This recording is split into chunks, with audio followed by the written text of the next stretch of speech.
Nya Brown had always been ambitious. As a rising star at the prestigious Long Advertising Agency in Chicago, she knew exactly how to maneuver through the sharp edges of the marketing world.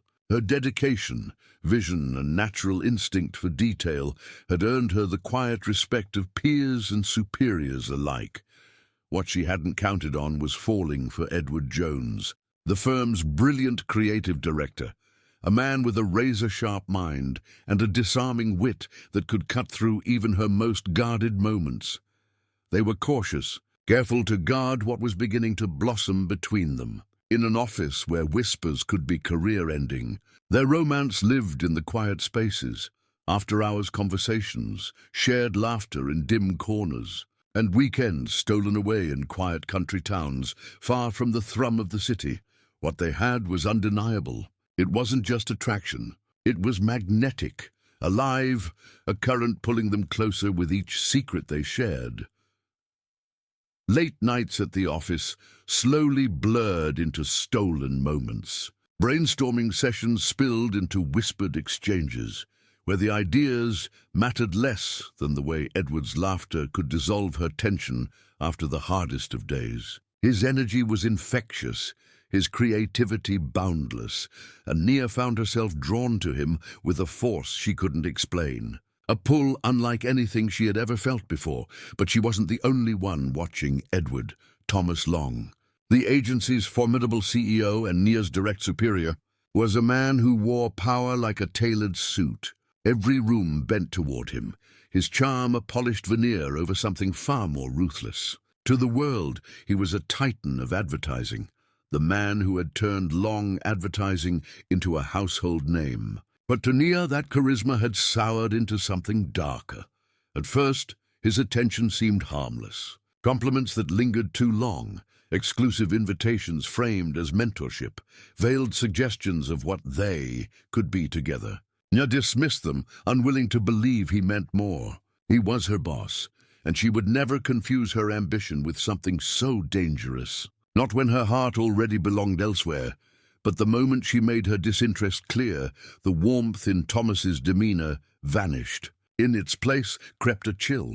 One evening, he summoned her under the pretense of reviewing a critical client pitch. When she entered his office, the atmosphere pressed in, blinds drawn, shadows stretching across the polished wood.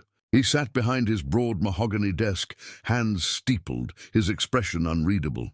"I want to be honest with you, Nya," he said smoothly, his tone almost persuasive. "You have talent, a real future in this agency." She kept her posture firm, her voice even. "Thank you, Mr. Long, I appreciate that." His gaze sharpened, narrowing. "But I also see a distraction. Edward Jones," her chest tightened. "My personal life doesn't affect my work." His lips curved, but the smile never reached his eyes. "It already has. And that, I'm afraid, is a problem." The air thinned around her. "What are you saying?" Thomas's voice dropped to something cold, deliberate. "I can make Edward disappear from this industry. One call and his career evaporates, unless—" He leaned forward, his stare heavy with menace. "You walk away." The threat landed with brutal clarity. He wasn't bluffing. He had the reach, the influence to destroy Edward's future. Nya's instincts screamed to fight back, to stand her ground. But one thought silenced her fury. Edward had sacrificed too much, worked too hard, for her to risk him becoming collateral. And so, with a heart splintering under the weight of love and fear, Nya did the unthinkable. She pushed Edward away. The next morning, the office smelled of coffee and paper, bright fluorescent light cutting across the carpet. Nya found Thomas in his usual place before the windows, alone, clipboard in hand, the city laid out behind him like a map he could rearrange. She felt the knot in her stomach tighten as she walked in. Anger put a steady edge under her voice.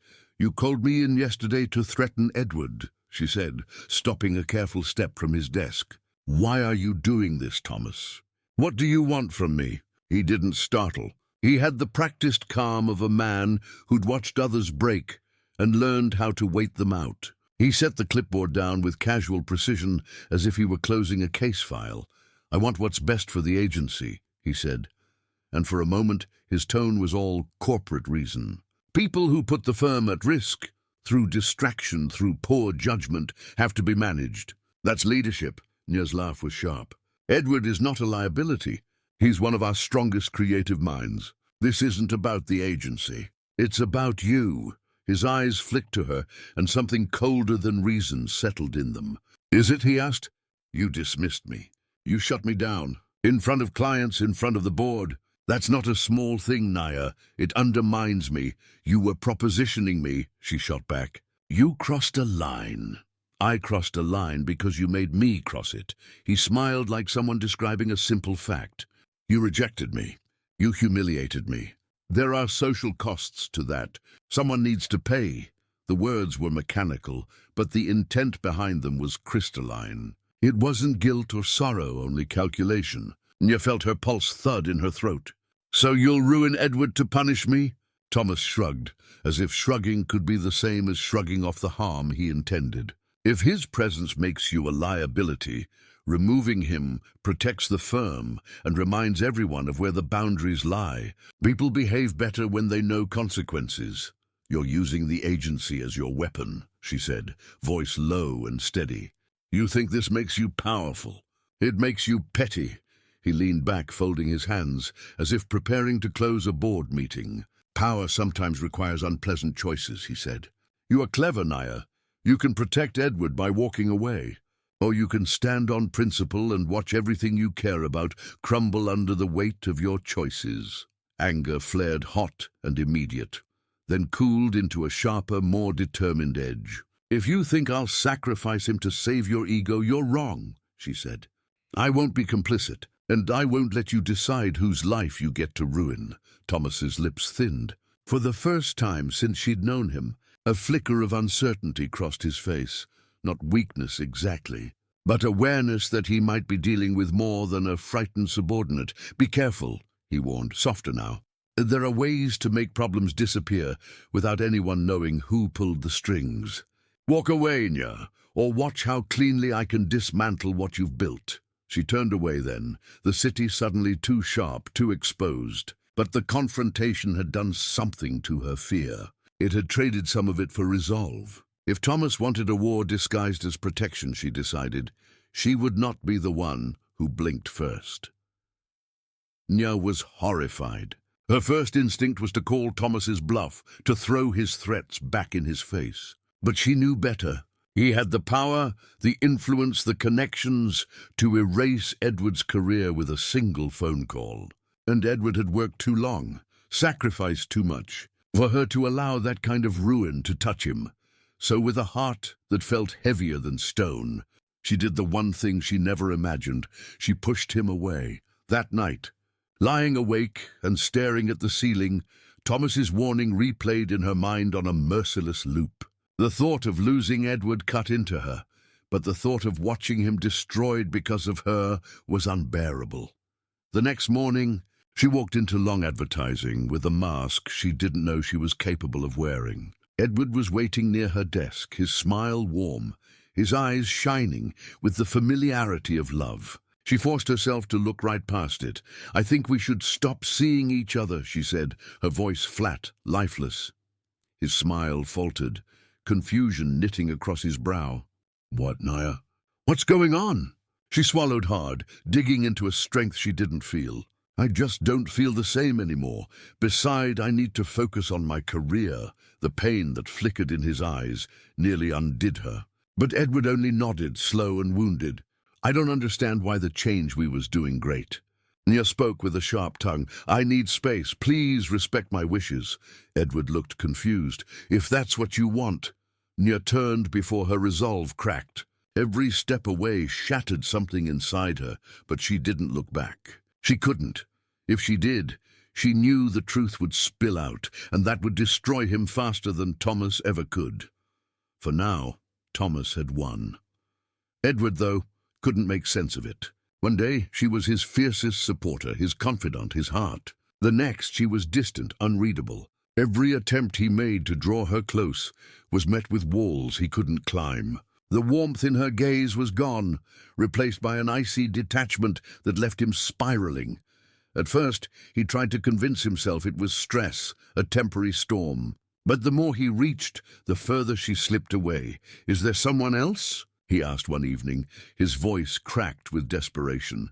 Nya hesitated, only a fraction of a second, but it was long enough. Long enough for Edward to glimpse the torment in her eyes before she masked it with another cold lie. "I just don't feel the same anymore." For Edward, it felt like the ground had given way beneath him. How could love so certain dissolve into silence overnight? He tried to bury himself in his work, but nothing filled the void. His passion dimmed, his creativity dulled.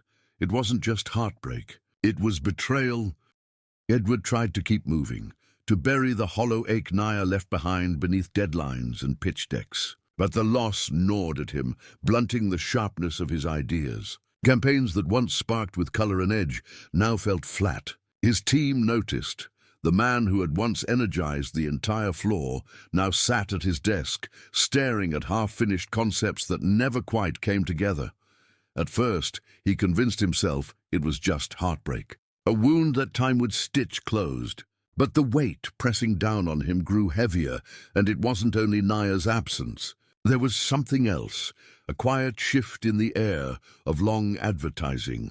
Thomas Long had begun inserting himself into projects he rarely touched before. Notes scribbled in the margins of Edward's drafts carried a cold precision that chipped away at his confidence. Accounts that Edward once steered effortlessly were suddenly reassigned without warning, shuffled into other departments under the guise of restructuring.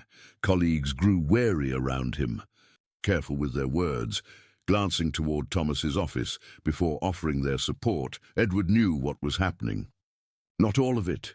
He couldn't see the full scope of Thomas's reach, but enough to sense the invisible hand at work. Enough to know he was being isolated, cut off from the very work that defined him. What he didn't understand was why. Why Nya, who had believed in him so fiercely, had suddenly abandoned him. Why Thomas's gaze lingered too long in meetings, cold and assessing, as if daring him to falter.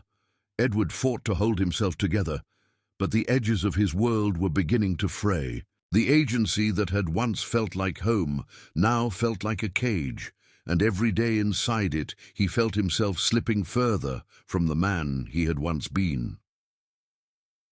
From across the office, Nya watched Edward fade. At first, it was small things, the way his sketches lost their spark, the way his laughter no longer rang down the hall. But soon the change was undeniable. The Edward, who once lifted entire rooms with his ideas, now sat hunched at his desk, a shadow of himself. She told herself to keep her distance. That was the only way to keep him safe. Yet every time she caught sight of him, his hand dragging tiredly through his hair, his eyes dull where they once danced with light, her chest ached with guilt. She wanted to run to him, to tell him the truth, to confess everything about Thomas and the threat that hung over them. But the thought of what Thomas might do if she defied him held her silent. The agency had grown colder too. She noticed how projects Edward once spearheaded were stripped from him under the guise of realignment. How colleagues, once eager to collaborate, now kept their heads down, unwilling to draw Thomas's attention. And Nya knew with sickening certainty that this was Thomas's handiwork, punishment carried out in careful, quiet strokes. Each day it grew harder to bear. She saw the weight settling on Edward's shoulders, saw how he carried confusion in every glance he gave her. And she hated herself for the lie she'd told, the lie she still lived. Late at night, alone in her apartment, she would press her hands to her face and whisper his name, wishing he could somehow hear the truth in the silence, that she hadn't stopped loving him, that she never could. But in the daylight, all she could do was watch him unravel from afar, powerless to reach for him without risking everything. Then Thomas Long delivered the final, poisonous lie. "I thought you should know," Thomas said over drinks, the sympathy in his voice a practiced mask. "Nya and I have been involved for months. She just didn't know how to tell you." Edward left the bar that night hollowed out. The woman he loved had not only walked away, she'd been with another man all along, or so the story went. The sting of betrayal ripped through him, raw and humiliating, but something wouldn't settle. Nya's abrupt withdrawal, Thomas's smug, too-easy delivery, it didn't line up. A quiet doubt took root, and then, like a live wire, it sparked. It was Tony Reynolds, a longtime colleague and friend, who pulled Edward aside and spoke the truth he needed to hear. "You're being played, Ed," Tony said, blunt and low. "Nya didn't betray you." Long threatened her. Rage coiled through Edward's veins, not the helpless kind, but a sharpened, strategic anger. He had let Thomas manipulate him. He had let Thomas walk off with the moral upper hand. That ended now. Edward stopped being a broken man that night and became something else, a man on a mission. He started to dig, methodically. He reread old emails, cross-referenced calendar invites, and pulled at threads in personnel records. He called former employees who'd left abruptly and listened to their guarded stories. He watched Thomas's movements, who he met, where he routed business, which vendors got sudden favors. Little inconsistencies became patterns. Patterns became a map. What emerged was worse than whispered rumors. Thomas's influence had teeth. Coerced exits, quiet payoffs, shell transactions routed through friendly vendors, favors traded for silence. Tony's contacts, an ex-accountant, a junior legal counsel who'd quit in disgust, an operations manager pushed sideways, filled in the gaps. The skeleton of a scheme took shape.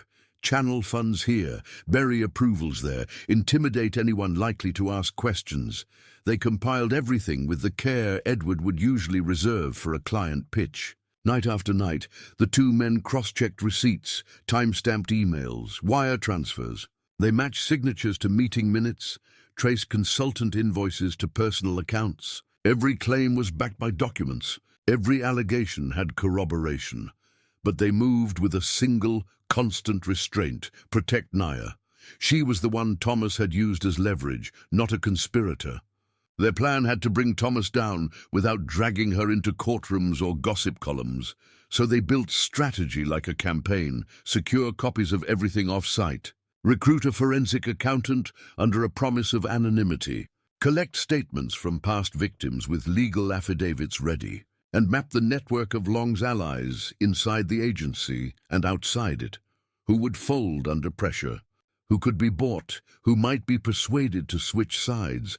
They considered options, anonymously tipping regulators, taking the trail to an investigative journalist with airtight evidence, or presenting a sealed dossier to a trusted board member who still remembered the firm before Long's shadow. Each path carried risks. Thomas was cagey and well-connected. A wrong move could shred careers and destroy the one person they vowed to protect. Edward felt the old, familiar precision return. Every step calculated, every contingency planned. Revenge, he told himself, had to be clean, not spectacle, not vindictive leaks. It had to be surgical. As the dossier thickened and midnight meetings grew longer, Edward and Tony prepared to strike where Thomas thought himself strongest, inside the machinery he'd built, using proof he couldn't deny. They would dismantle the empire from within. The only question left was when, and whether Thomas would realize too late that the man he'd tried to erase had learned how to fight back. The first step was subtle but effective. Edward and Tony began leaking select pieces of evidence, anonymously, into the hands of trusted industry figures. Whispers spread quickly: financial irregularities, coercion, questionable deals. Thomas Long's name, once synonymous with untouchable power, now carried the sour scent of suspicion. Clients began to hesitate, second-guessing their contracts. Competitors circled like sharks, sensing an empire weakening. Tony made the next move through his network, planting a quiet ally inside Thomas's circle. A numbers-savvy accountant who had witnessed too much and was eager to testify once the walls came crashing down. Meanwhile, Edward couldn't ignore the one person still tethered to Thomas's control. He sought Nya out. When he finally confronted her in private, she was guarded, her fear still evident. But his determination left no room for retreat. "We're taking him down," Edward said firmly. "But I need you to trust me." Tears welled in her eyes. The mask she had worn for months cracked. "I never stopped loving you, Edward," she whispered. "I just didn't know how to fight him." He reached for her hand, steady and resolute. "You don't have to. Let me handle it." As the noose tightened, Edward and Tony prepared the final strike, a damning exposé published in one of the most respected business journals. Every document, every testimony, every crooked transaction was laid bare. Thomas's history of intimidation, fraud, and manipulation unfolded in devastating detail. The article hit like a bomb. Investors fled. The board of directors called an emergency meeting. The agency teetered on collapse. And for the first time, Thomas Long was on the defensive. But Edward knew Thomas wouldn't go quietly. As expected, the CEO announced a press conference. His intent clear: spin the narrative, paint himself as the victim of a smear campaign. What Thomas didn't know was that Edward had prepared for this very moment and held one final card that would ensure Thomas Long's empire never rose again. The press conference was staged with all the polish Thomas Long was known for.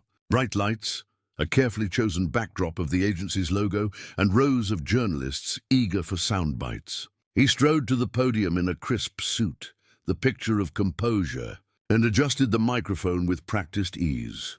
"Over the past week," he began, his tone calm, "false and malicious claims have circulated about myself and Long Advertising. These rumors are the product of a smear campaign designed to weaken not just me, but this company's legacy." He paused, letting his gaze sweep the room. "I assure you, our financial practices are sound, our leadership strong. We will not be intimidated." His voice carried authority, but Edward saw the cracks beneath it. Standing at the back with Tony and the whistle-blowing accountant, Edward waited for the perfect moment. When the questions began, sharp, relentless, Thomas faltered. A reporter asked about undisclosed payments tied to shell vendors. Another pressed about employees who had left suddenly under non-disclosure agreements. Thomas deflected, smiled tightly, insisted on his innocence. Then Edward gave the signal. Within seconds, journalists' phones lit up with a flood of emails, documents, and sworn statements. The evidence Tony and Edward had gathered, wire transfers, falsified invoices, testimony from victims, was released publicly in real time. The room shifted.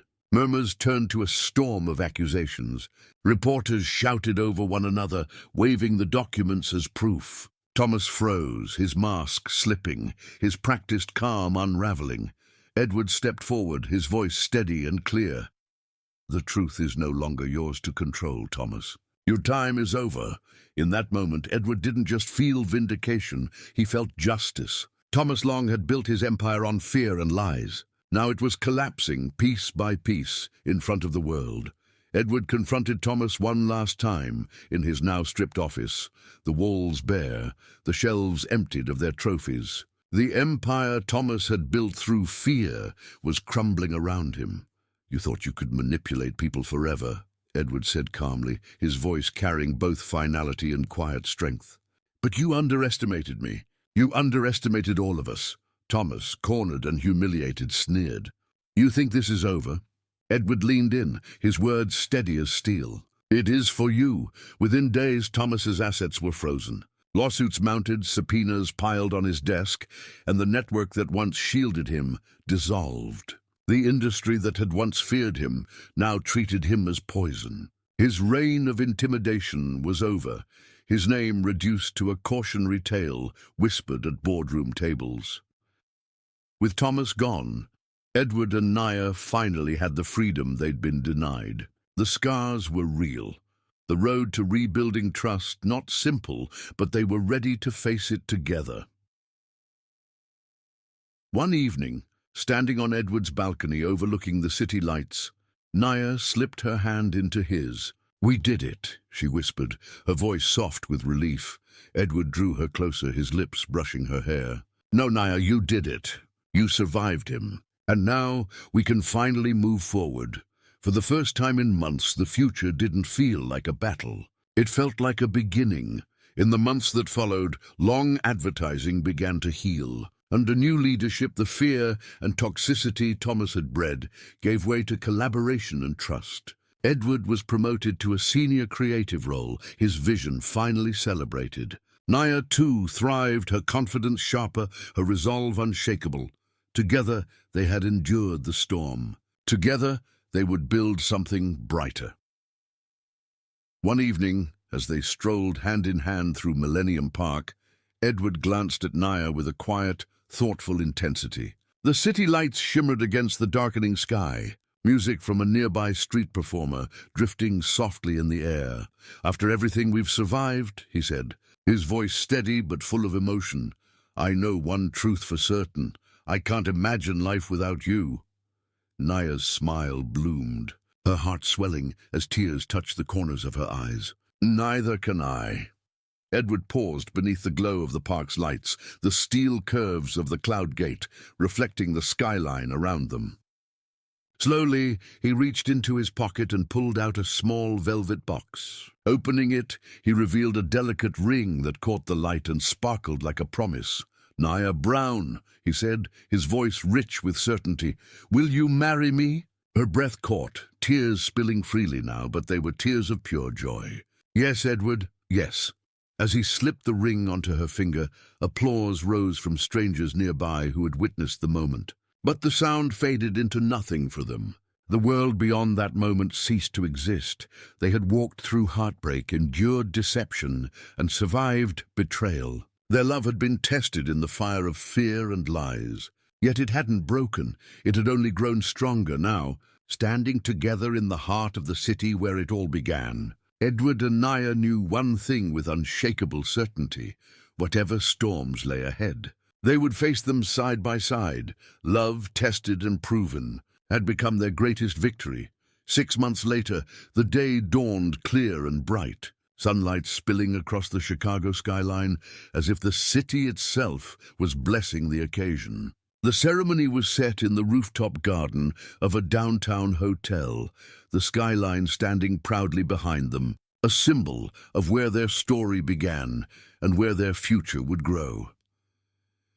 Nya stood at the end of the aisle, her gown a vision of grace that shimmered softly in the golden light. For a moment Edward forgot the crowd, the music, the city below. His entire world narrowed to her, the woman who had endured so much, who had carried secrets heavier than she should have borne, was now walking toward him freely, with nothing left between them but love. When she reached him, her smile trembled with joy. Edward reached out, steadying her hand in his, and the world seemed to still. Their vows were simple, unadorned, and yet deeply profound. "I promise," Edward said, voice steady despite the emotion burning in his chest, "to stand by you through every storm, to fight for you when you can't fight for yourself, and to love you without condition for the rest of my life." Tears glistened in Nya's eyes as she replied, her voice soft but unshakable. "I promise to trust you with my heart, to never let fear keep us apart again, and to build a life with you full of joy, laughter, and love that cannot be broken." When they sealed their vows with a kiss, the guests erupted into applause, the sound carrying over the city like a chorus of celebration. But for Edward and Nya, there was only the quiet certainty of two hearts finally at peace. Later that night, as they danced beneath strings of lights and the glow of the skyline, Edward whispered into her ear, "We made it." Nya leaned into him, her hand resting over his heart. "No," she said softly. "We built it together." And with that their new chapter began, one not born of fear or survival, but of love, hope, and the promise of forever. The end. Thanks for listening to Green Tea Tales. Please like, share, and subscribe to our channel. Thank you.